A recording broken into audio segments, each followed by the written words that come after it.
विद्यार्थी मित्रांनो, पुढचं पाऊल या उपक्रमामध्ये आजच्या या कार्यक्रमाचे अध्यक्ष डी.के. कुलकर्णी सर, प्रमुख मार्गदर्शक श्री लोहट सर आणि सातत्यानं आपल्या खऱ्या अर्थानं गेल्या वर्षभरात आनंदाचं झाड होणारे आमचे कानेकर काका. मित्रांनो, आजच्या कार्यक्रमाचे खास वैशिष्ट्य तुम्हाला सांगू का? 2018 विद्यार्थ्यांना सूचना आहे की थोडंसं माझ्या बोलण्याकडे लक्ष द्या काळजीपूर्वक, कारण मी नंतर तुम्हाला अशा मंचावरून तुम्हा सर्वांना एकत्रित संबोधणार नाही. पुढील काही क्षण मी जे बोलत ते काळजीपूर्वक ऐका. आजच्या या कार्यक्रमाचं खास वैशिष्ट्य मी सांगत होतो की मंचावर बसलेली ही जी विद्यार्थिनी आहे, विद्यार्थ्यांना लक्षात घ्या, काजल राठोड. ज्या दिवशी तुमचा हात मी हातात घेतला होता बोट, त्या दिवशी या लेकराचा सोडला होता. काजलचं बोट सोडलं होतं आणि तुमचं बोट पकडलं होतं. आज तीच काजल इथं पुन्हा मंचावर बसली आहे. ती बी कशी बसली आहे? यशस्वी होऊन बसली आहे. मेडिकल क्षेत्रामध्ये जाऊन तिनं आपलं स्थान पक्क करून इथं बसली आहे. आणि मंचावर बसलेली असताना मी खाली आहे या बाजूला आणि माझं लेकरू इथं बसलंय. यापेक्षा आणखी गुरुजीला कोणता आनंद पाहिजे, कोणतं बक्षीस पाहिजे? मगापासून मी तिचं निरीक्षण करतोय. हीच का ती पोरगी? 2016ला जेव्हा मी या विद्यार्थ्यांचा वर्ग पकडला आणि गुरुजींवर प्रेम करणारी मुलं हे पुस्तक याच लेकरांवर लिहिलं गेलं आणि त्याच्यातलीच ही काजल राठोड आज या ठिकाणी यशस्वी होऊन बसली आहे. त्यानंतर तुमचं बोट पकडलं. खरं तर तत्कालीन माझ्या शिक्षक बांधवांना तुम्ही थँक्यू पत्र लिहिलं पाहिजे. डी.के. कुलकर्णी सर इथं आहेत. तत्कालीन मुख्याध्यापक स्वर्गीय राम मैफळ सर आणि त्यावेळेसचा जो स्टाफ होता त्यांना खऱ्या अर्थानं तुम्ही पत्र लिहा आनंदाचं की तो वर्ग मला जाणीवपूर्वक घ्यायला लावला होता. ते मी त्या पुस्तकात लिहिलंय.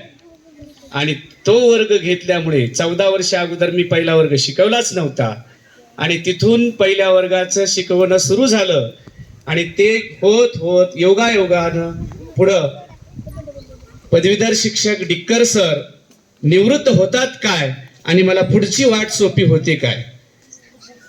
तसं मी MA B.Ed आहे, पदवीधर आहे, पण सुहासिनीचं कुकू न लागल्यामुळं मला वरचे वर्ग देतील की नाही अशी भीती होती.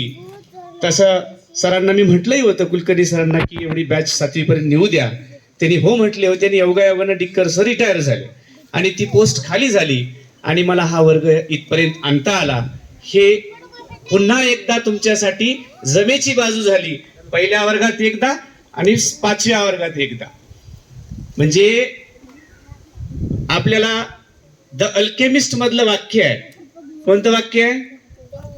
जब आप किसी चीज को पूरी शिद्दत से चाहते हो तो पूरी कायनात आपके कदम छू लेती है. मनापासून ती केलेलं काम, पहिल्या वर्गापासूनच सुरू झालेलं काम आज 7वीत आजच्या या क्षणापर्यंत संपताना मनापासून आनंद होतोय. मित्रांनो, तुम्ही इथून जाण्यापूर्वीच तुम्हाला एक ओरिजिनल रिझल्ट दाखवलाय की काजल राठोड तुमच्या समोर आणून बसवली आहे. हा रिझल्ट आहे. तुम्ही जेव्हा काम करताना जीव लावून या पोरीला विचारा, 3च वर्ष मी तुमच्या सोबत होतो बेटा. या लेकरांनी मला स्वीकारलं नव्हतं आल्याबरोबर 2016ला. आणि का सर, करीम सर, की यांची आवडते गुरुजी गेले होते बिसेन सर. मी गोंदियाहून आलो.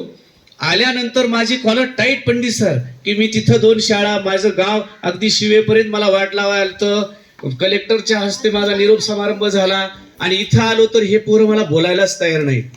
तो प्रसंग मी त्या कथेमध्ये लिहिलाय.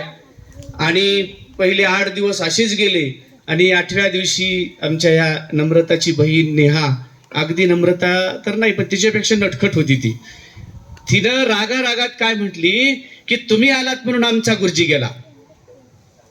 म्हणजे मी येण्यानं त्यांचा आवडता गुरुजी गेला होता ना. मग ते चॅलेंज माझ्या समोर होतं की तेवढाच ताकदीचा गुरुजी उभा राहणं मला आवश्यक होतं. आणि मला कळलं की हे लेकरं गुरुजींवर प्रेम करणारी आहे. आणि मग नंतर या 3 वर्ष या लेकरांवर तेवढा जीव लावला. हे आज जे हुंदके होते ना, याच्यापेक्षा प्रचंड हुंदके त्यांचे होते. मला अजूनही आठवतंय की निकिता नावाची मुलगी, या शीतलची बहीण, फार रडत होती. 3 वर्षात परत मला ते जिंकता आलं, याचा आनंद आहे. ती एक बॅच आणि ही एक बॅच. आता फक्त ही एक बॅच नाही, काम करत असताना मी पाहिलं की एकाच वर्गावर नाही काम करता आलं मला. मी सगळ्या वर्गांना घेऊन चाललो आणि त्या माध्यमातून शाळा उभारण्याचं काम झालं. या माध्यमातून आपण तालुक्यात माझी शाळा मुख्यमंत्री सुंदर शाळा यामध्ये आपण 2 वर्ष सलग पारितोषिक मिळवलं, आदर्श शाळा पुरस्कार मिळवला. अरे हे काय, एवढंच नाही तर मी असं नेहमी म्हणतो, जो हो नहीं सकता वही तो करना है. आज ज्या प्राथमिक गुरुजींकडून जे घडायचं नाही ते आपण घडवून आणलं. कल्याणी आपल्या साहित्य संमेलनाची अध्यक्ष होऊ शकली आणि 2 IAS अधिकाऱ्याच्या मध्ये बसली आणि त्या कार्यक्रमाची प्रमुख अध्यक्ष होती ती. ही काही साधी गोष्ट होती का आपल्यासाठी? कोमल आडे पोलीस अधीक्षक रवींद्रसिंह परदेशी यांच्या कार्यालयात गेल्यानंतर ती चिमुरडी अशी म्हणते की साहेब, ही खुर्ची बघितल्यामुळं मला आज असं कळलंय, मी 1 दिवस या खुर्चीवर बसेन. असं ती म्हटल्या रवींद्रसिंह परदेशी एक IAS अधिकारी खुर्चीवर उभा राहतो आणि तिला घेऊन आपल्या खुर्चीवर बसवतो. तू आजच बस, आजच तू परभणी जिल्ह्याची IAS अधिकारी झालीस. कसा एक गुरुजी अशा पद्धतीनं काम करू लागला आणि ती एक प्रामाणिकपणाची पावती असली तर हे आपल्याला शक्य आहे. ही इथं बसलेल्या आमच्या बाजूच्या दिव्या आहेत. दिव्याला रिक्वेस्ट केली होती 7वी पर्यंत, पण नाही जमलं, काही हरकत नाही. पण जितके दिवस होती तितके दिवस ती एक खूप चांगली मुलगी होती. या ठिकाणी आजही आहे. त्या पलीकडल्या ताई कस्तुरबामध्ये शिकत आहेत, त्यांच्यावरही तेवढंच प्रचंड प्रेम केलं. त्यांची ती बहीण आहे इथं दिव्या. हे सगळं करत असताना अनेक घटना काही घडल्या, काही चांगल्या, काही वाईट, अनेक प्रसंग असे हेलकावे देत येत होते आणि त्या माध्यमातून आपण पुढं काम चालूच ठेवलं. 7व्या वर्गातही काही लोक हिरवून बोलायचे, डीके सर, की तुम्ही नुसते उपक्रमच घेतात, असंच करतात, गुणवत्तेचं काय. पण काय झालं की माझ्याकडे ती गुणवत्तेचे वर्ग नव्हते त्यावेळेस. 5वी नव्हता, मी खालच्याच वर्गावर होतो. पण जेव्हा 5वी आली त्यावेळेस मला फार प्रचंड ताण आला की आता तोंड द्यायचंय आपल्याला, त्यांच्या नाकावर लिंबू पिळायचा आहे. भरपूर मेहनत घेतली, पण 2 का होईना आपले शिष्यवृत्ती धारक मुलं झाले. बाकी 1-2 मार्कावरून हुकले. पण ते कुठंतरी समाधानाची बाब होती. सरस्वती विद्यालयाला सुद्धा अंतिम मुलाखतीपर्यंत विद्यार्थी गेले, पण तिथं काही त्यांच्या निकषामध्ये आपले मुलं बसू शकले नाहीत. सगळ्या स्पर्धा परीक्षांमध्ये आपले पोरं तालुक्यांमध्ये पण झळकले आणि एक वेगळी ओळख आपल्याला करता आली.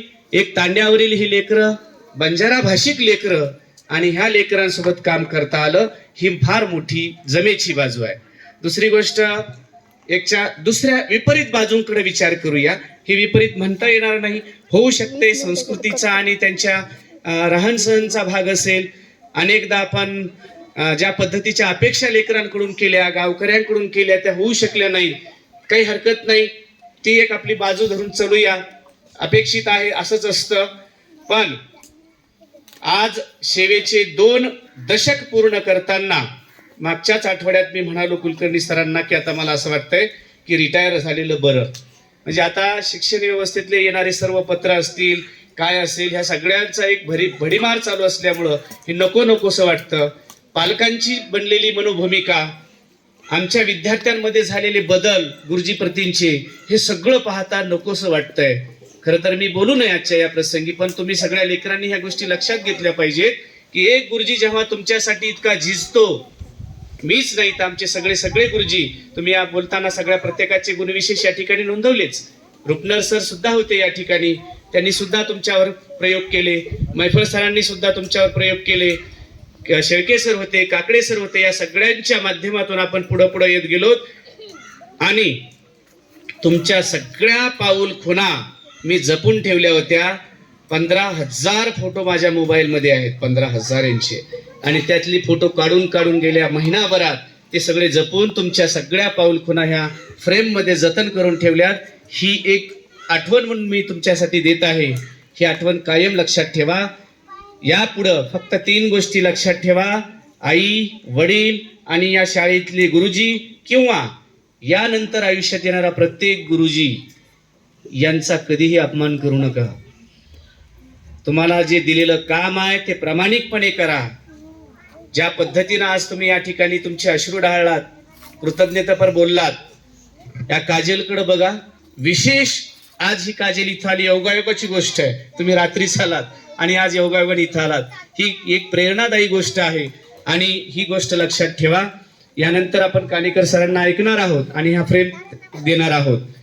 आलं का लक्षात? तर या प्रसंगी ईश्वरी, कल्याणी, साक्षी, म्हणजे हा क्रम सांगत नाही, ज्या मला जाणीव झालेल्या काही गोष्टी असतात वर्गामधल्या, विशेष तुमच्या त्या प्रत्येकाच्या ह्याच्यामध्ये ती नोंदणी केली आहे. तुमच्या प्रत्येक फ्रेममध्ये तुमच्यात काय होतं हे जाणीवपूर्वक मी उल्लेखित केलेलं आहे. पण तरीही या मंचावरून मी सांगू इच्छितो की या काळामध्ये, येणाऱ्या काळात मला ईश्वरी कुठंही थांबलेली दिसू नये, कल्याणी कुठं अडकलेली दिसू नये आणि साक्षीनं गारगोटी झालेलं दिसू नये. त्याच्या खालोखाल तुमच्या शीतल आहेत. शीतल, आपल्या घरच्या अडचणी तुम्ही तुमच्या कशा सॉल्व्ह करायच्यात बघा, थांबू नका. कारण एवढी घेतलेली मेहनत वाया जाऊ देऊ नका. येणाऱ्या काळामध्ये तुम्हाला अनेक संघर्षाला तोंड द्यायचंय. आज तुमचं फुलपाखराचं जीवन संपलेलं आहे. आता पुढं फार प्रचंड वेगानं तुमच्यावर अनेक बंधनं येऊ शकतात. म्हणण्यापेक्षा तुम्हाला ते घालून घ्यावे लागतात. हे सगळ्या गोष्टी करा. वडिलांना समजून सांगा, मला शिकायचंय, थांबायचं नाही, पुढं जायचंय. आणि आम्हा सगळ्यांचं, मुख्याध्यापकांचं, सर्व गुरुजींचं, या शाळेचं नाव, गावाचं नाव पुढं मोठं करा. आणि या मंचावरून बोलत असताना शेवटची विनंती की बाळांनो, या 1ली ते 7वी या वर्षात कधी मी चुकून काही एखादी शब्द बोलले असतील, शीतल आणि रुपालीची विशेष माफी मागायची आहे की एवढ्या वर्षात मी कधी विद्यार्थ्याला हात नव्हता लावला. पण तो प्रसंग घडला होता की विचित्र, मलाही लक्षात नाही आलं की मी इतकं का मारलं त्यांना. तो प्रसंग मी विसरू शकत नाही. इथंच ते सॉरी बेटा. आणि बोलत असताना विशेषतः करण असेल, तो सचिन असेल किंवा तो आयुष असेल, मी अनेकदा टोचून बोललो तुम्हाला, पण ते तुमच्यासाठी होतं. आजचीच गोष्ट आहे. आज मी या शाळेत आलोय तरी हा आमचा आयुष झोपलेला होता सर खाटेवर. नाही का राग येणार की आम्ही तुमच्यासाठी इथे यायचं सकाळी आणि तुम्ही झोपलेली असायची खुशाल. समोरून गाडी चालली तरी आमचा सचिन कोणत्याच गुरुजीला म्हणायचं नाही, थांबा सर, म्हणजे तुमचीच गरज असेल तर बसवा. ह्या काही गोष्टी आहेत, ह्या फार वाईट आहेत. या वयात जर तुम्हाला ह्या अशा असतील, त्याबद्दल जर बोललो असेल तर सॉरी, तुम्हाला वाटत असेल चुकीचं तर सॉरी, नसल वाटत तर ते गुरुजी म्हणून, अनुशासन म्हणून मी ते बोललेले शब्द होते. हे सगळं इथं सोडा आणि पुनश्च एकदा आपल्या सर्वांचं मी माझ्या ज्या काही गोष्टी घडल्या असतील त्याची क्षमा मागतो. आणि आयुष्यात कधी कुठं भविष्यात कधीही गरज पडेल तेव्हा आवाज द्या. मीच नाही तर आमचे सर्व गुरुजी, करीम सर आणि कानेकर काका सदैव तुमच्या पाठीशी आहोत. तुम्ही मोठं झालेलं मला पाहायचंय, तुम्ही मोठं झालेलं मला पाहायचंय. धन्यवाद.